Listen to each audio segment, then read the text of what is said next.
I'm Matthew Phelps, co-author of the Turning to God's Word Bible study, The United Kingdom of Israel, Foreshadowing the Reign of Christ the King. Today we'll be talking about Lesson 23 of our study, which covers the first book of Kings, chapters 1 and 2. Okay, so here we see David is now very advanced in age, and is, everyone understands, not too much longer for the world. So now we move toward figuring out, after David is gone, who is going to be king. So David, in his convalescence, and it is good to be the king, everybody decides, he can't get warm, let's just go out through the whole kingdom and find the most beautiful woman we can find to keep him company in his old age. Although he doesn't sleep with her, she becomes a nurse for him, and her major qualification seems to be her attractiveness. And her name is Abishag, and she'll come up later. So that happens, and then David is just kind of chilling, really not so actively involved anymore as his health is declining in the day-to-day operations of the kingdom.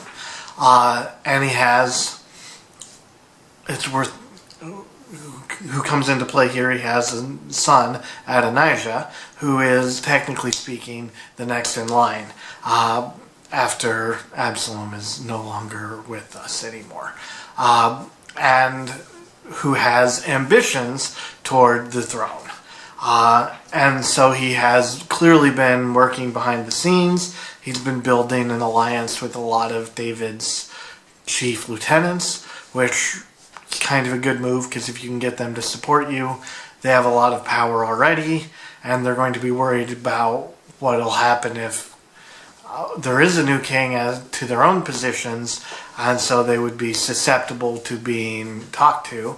And so he gets Joab on his side, he gets Abiathar the priest, and he gets quite a few other guys, and everybody generally is in favor. He has certainly some soldiers with him, and he decides that he's going to have a big party where he just throws a big party and gets everybody around and has people declare him to be king. And it's a little outside of the city, so he gets all of his followers together. He does not invite his brother Solomon. He does not invite Zadok the priest or Nathan the prophet, or Benaiah, who is the head of David's elite personal guard. And these guys in particular, of David's major cabinet posts, are not on board with Adonijah being king. But a lot of people are, so they go down and they're throwing a party. It's worth reflecting here on what does it take to make someone king. We've seen Saul being named king, and David. Those are the two that we've had who have done things the right way. And if you remember, both of them went through a twofold process to become king, wherein, from God's point of view, they were already king before before they were declared such by the people. And Adonijah shows how much he's not qualified for the job by the fact that he's skipping the first and more important part of how all of this works, which is being anointed king, preferably and presumably by a prophet, and thinks he can just skip to everybody naming him king and he'll be king, which shows that he does not at all understand how this works in the sight of the Lord. But he's trying that, and so the people left behind are left to deal with it, and this is the thing that requires, obviously, immediate action, because if he gets any traction on this attempt, it'll be too late, and he will just be king. And so Nathan and Bathsheba conspire to go in and to let David know, both of them kind of separately, to corroborate the story. You get your two witnesses that way, and to make sure David is aware of what's happening and has the ability to respond accordingly. And then, of course, Bathsheba will also be bringing up and rightly so, a promise that David made to her that her son Solomon would be the next king and not Adonijah. So already the first book of Kings is filled with political intrigue, and there's more to come as the succession unfolds here. So we've been experiencing no small amount of political intrigue here, and we've seen that Bathsheba and Nathan have formed a plot to work with the king to try to keep Adonijah's bid here for kingship from succeeding. And so Bathsheba goes in and says, "Hey David, remember when you promised me that Solomon would be king? What about that? It looks like, aside from your awareness of it, Adonijah's being declared king right now, and some of your main guys are there with him. So what's going on?" And while she's still saying that, Nathan comes in and takes a slightly different approach to the same thing and just says, "David, we're all here trying to do what you want, and some of your guys here, including me and Benaiah and Zadok the priest, weren't aware that you decided Adonijah should be king, and he's being proclaimed such right now, and we weren't invited. And we just want to make sure that we're on the same page and we're serving you appropriately, and we're just trying to get it right." At any rate, they were able to kind of double inform here David of some of what's going on, so that while he does still have time, if he so chooses, to react. So, now that David is aware of what's going on, he decides that he is going to take action, which is, knowing David, not too surprising. So first thing he does is he tells Bathsheba, "No, don't worry about it. I do fully intend to keep my promise, and let's just get it done now. It shouldn't be that hard." And then he calls together all the people who were not invited to the party with Adonijah, and comes up with a new plan, which is they're all going to accompany Solomon as they ride out of town, very conspicuously, Solomon riding on David's own mule. They'll go out of town, and this time they're going to go about it a little differently. They have two advantages, which give them the ability to do this fundamentally differently from what Adonijah is doing. Remember, his version is just get a bunch of high-ranking people around who start saying, "You're the king," and he hopes that that will make it so. But David sends Solomon out to be anointed by both Zadok the priest and by Nathan the prophet, which is a very different way of making a king, and as we know, it's the one that God favors. So that'll really help a lot in terms of, if God's on Solomon's side, then nothing really is going to go that wrong. And additionally, there is a further degree of legitimacy to that Adonijah can't claim. And then they're going to head back up to town, and the other huge advantage Solomon has here is David's just going to let Solomon plop right down on his throne and start sitting there and being king. Which Adonijah can't really do because he's trying to usurp the kingship, and he won't have the ability to just stroll into the throne room and sit on the throne without conflict. And so, because they were aware of it soon enough, they're really pretty able to give Solomon a solid head start here. And as soon as he is anointed, people start chanting, "Long live Solomon the king," and all of that as well. So we have this brief period where there are two different factions claiming that their guy is the king, but because Adonijah's camp didn't get enough of a foothold fast enough, they're probably not going to have the degree of success that they want. Also because they're not legitimate. So now we cut back to the other camp, Adonijah's camp and their party, which is winding down, and everybody, I'm sure, is feeling nice and relaxed when they hear quite the commotion coming from the city, And Jonathan, the son of the priest Abiathar, comes by, and so they ask him what's going on, and he says, "Haven't you heard? David made Solomon king." And all of this uproar is everybody in the city is acknowledging it. And he's sitting on the king's throne, and the king has said, "May his reign be even greater than mine, and his kingdom greater than mine. And while you were here having your party, it's too late. You didn't make it." And so that would not be the most pleasant of news when you were celebrating your victory, and it turns right under your nose into bitter defeat. But there it is. So when news reaches Adonijah's party that Solomon is king, suddenly all of the guests start disappearing, and there's pretty much nobody left. And he is also understandably nervous at this point, since he did just make a failed attempt to seize the throne. It is nice the way they chose to do it this time, that nobody has had to die yet over this dispute.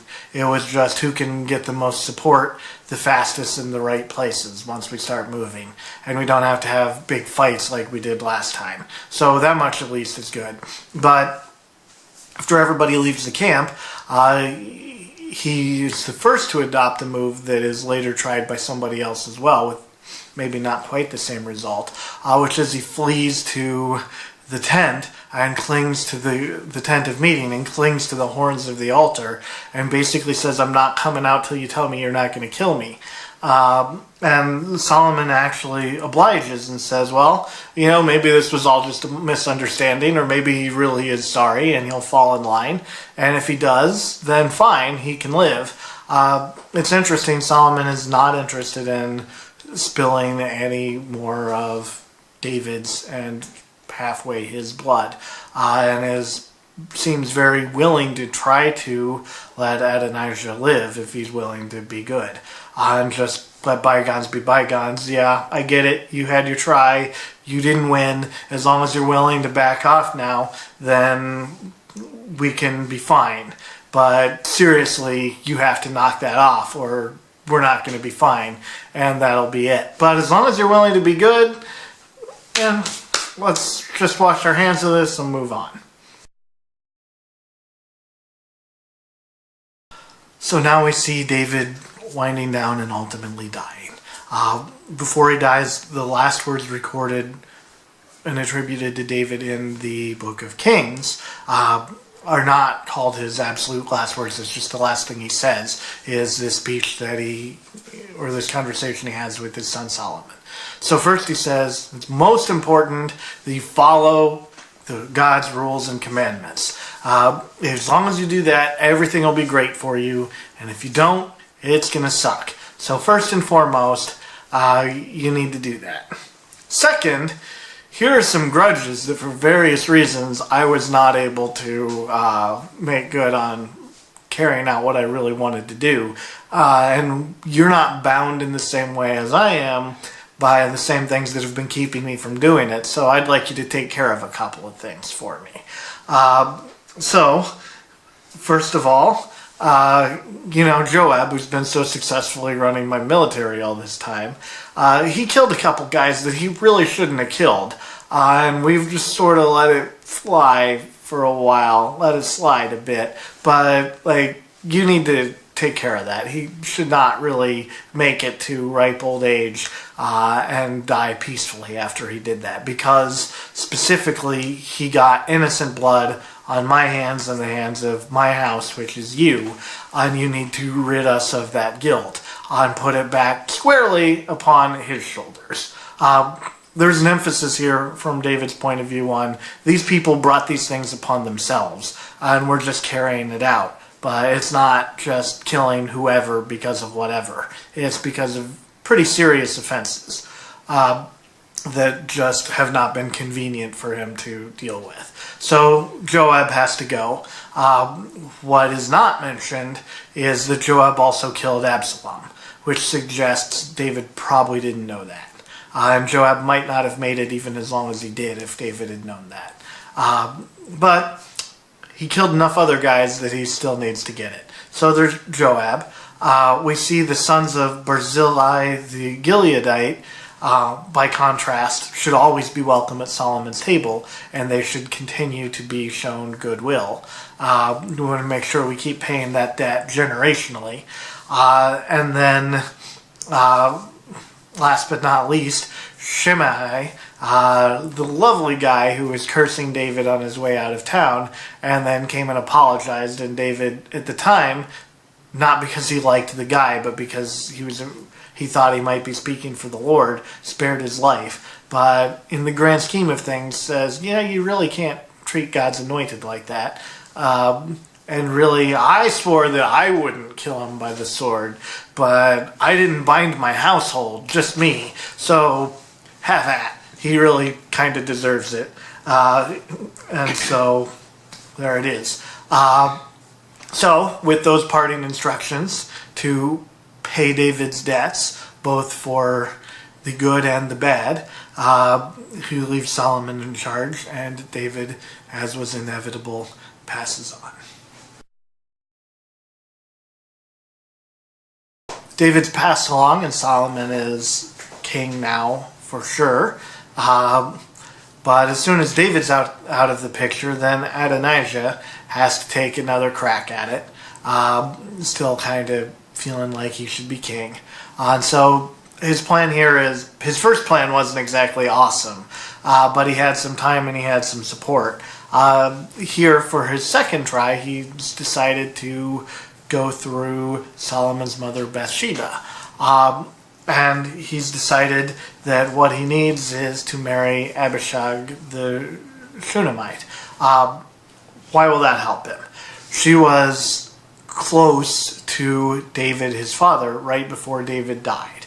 And then he is the oldest son. If he can connect the theoretical birthright of him being the eldest with the status symbol, the symbol of equivalence with his dad, of having married the woman that his dad spent all his time with right before he died, then he is trying to make himself equivalent to the king and use that to stir up support.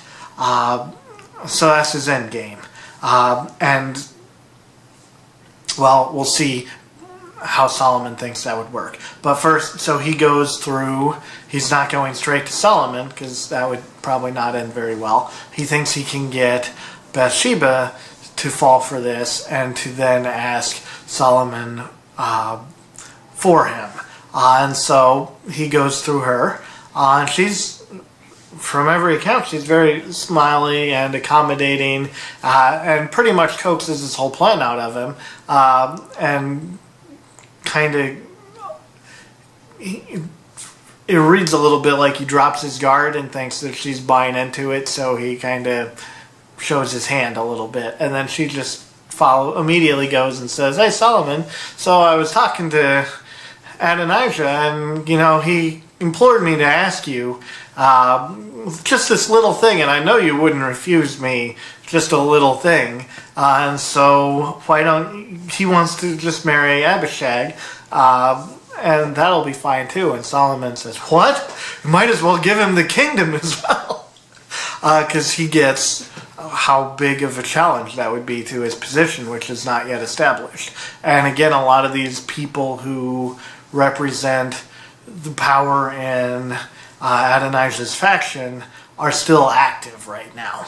And so what he has learned is that thought that perhaps Adonijah and not Solomon should be king is still alive and well, and that people are still plotting, and that potentially everybody who was on that side now is possibly not to be trusted.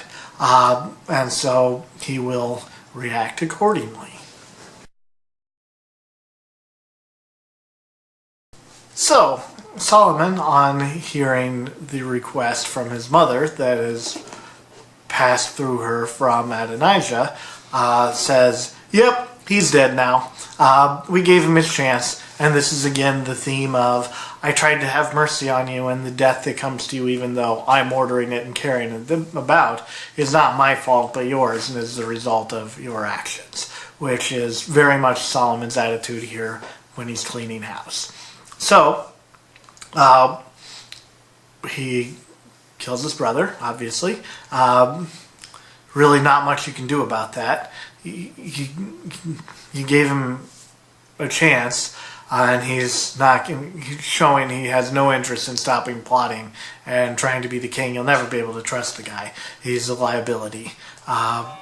So there he goes. And then in addition to that, we add somebody else into the pile as well. David didn't even mention before, but we're seeing Solomon's going to kind of go through the people in power who had anything to do with the original plot and kind of make sure that they're not in a position to undermine his authority or to try to take away his position. So he also calls in Abiathar, the priest, whom he doesn't kill, but he says, leave town, you're not a priest anymore, and you're definitely not serving the king, and just hang out on your estate, and I won't kill you because you were a priest, but you're not doing any of that stuff. And that fulfills, we see that fulfills a prophecy for the sons of Eli who were not doing well by being priests, and we're told, yeah, you're done with that. Dead or not, you're done with, you don't get to serve in this capacity, you and your lines, because you screwed it up too badly. And so we see the ultimate fulfillment of that here as well. Now we see again the same thing happen with Joab. Well, not quite the same thing that happened with Abiathar. It's time for Joab's comeuppance. So, as Solomon is cleaning house, he sends for to kill Joab. But Joab, he's not an idiot for all of his failings, knows what's coming and manages to flee again to the tent of meeting and to grab onto the horns of the altar, where he presumes he will be safe. And so Solomon and Joab have a conversation back and forth through Benaiah, a few exchanges, but the end result is Solomon's conclusion here is there's not going to be anything that the Lord is going to get mad at me about for killing you, because there's blood guilt here that is on you that is still owed, and I have to get it out of my household, and God will understand and totally be cool with that, and in fact encourages the killing of you by me, and as long as God's okay with it, I can do it in the tent of meeting, and we have no problems there. So Joab bites it. But it is interesting. There's a lot interesting here from a thought framework, because again, Adonijah didn't get killed when he fled to the same place, and there is a sense of that space being sacred, and the idea of killing someone there being not maybe awesome, but you see Solomon is. We haven't gotten to Solomon and his great wisdom yet, but he's able to see the situation, the reality of what's going on in a different way than anybody else. And so far, later on, potentially he gets a little corrupted in his wisdom, but so far his argument seems extremely sound in this particular instance. If God wants you dead, then it doesn't really matter if I do it in his house. Seems kind of fitting.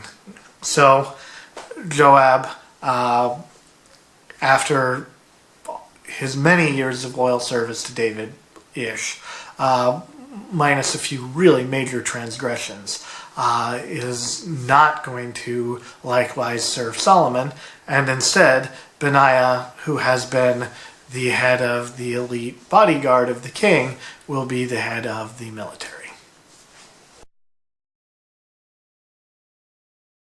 So, of the people David wanted to have dealt with, we've only got one left, which is Shimei. And again, Solomon, really very fair-minded here. David had been pretty clear that he wanted the guy killed, and Solomon says, I'll tell you what, buddy, I need to cut you off from being able to communicate with Benjaminites or outside people. You're going to stay right here in this place, but as long as you're willing to do that, we're fine. Just don't cross whatever boundary, and we will be able to exist peacefully. Very generous, especially considering the instructions David gave him, which is don't let him go down to Sheol unbloodied. So, for 3 years it works fine. In fact, Shimei agrees enthusiastically with the suggestion because I'm sure he knows what the alternative is. And says, oh, that's fair. Yeah, I can do that. But then some of his slaves, who probably know the agreement as well, escape into a place where theoretically he should not go. And he chases after him. And he catches them and brings them back. But Solomon catches wind of the fact that it happened. And then, for still a king up and coming trying to establish his power, you can't go back on your word on things like that. People get one chance. That pretty much seems to be the MO of Solomon's early reign here is you get one chance. I'm not going to let past baggage that wasn't with me weigh this down. We're going to start fresh, but I understand there's an issue here. One chance. I'll give you one chance. And if you want to use it effectively, then that's great. And we can be fine, but nobody seems to. And it seems like maybe Joab didn't get one, but Adonijah's second attempt implicated everybody who was involved in the first one. It looked like everybody could be in cahoots, and the fact that this is still happening and you seem to be trying to leverage it means everybody who was involved at a high level the first time that I know about has to be gotten rid of. That was their one chance as well. It was more than they deserved. They sided with the wrong guy who's not the one David wanted to begin with. And with that done, the major opposition to Solomon as king is out of the way. He has dealt with the remainder of his father's business pretty quickly and very efficiently, and he can get on to the business of deciding what kind of king he wants to be. This has been an overview of Lesson 23 of the Turning to God's Word Bible Study, The United Kingdom of Israel, Foreshadowing the Reign of Christ the King. For more information, consult our written study and visit us online at turningtogodsword.com.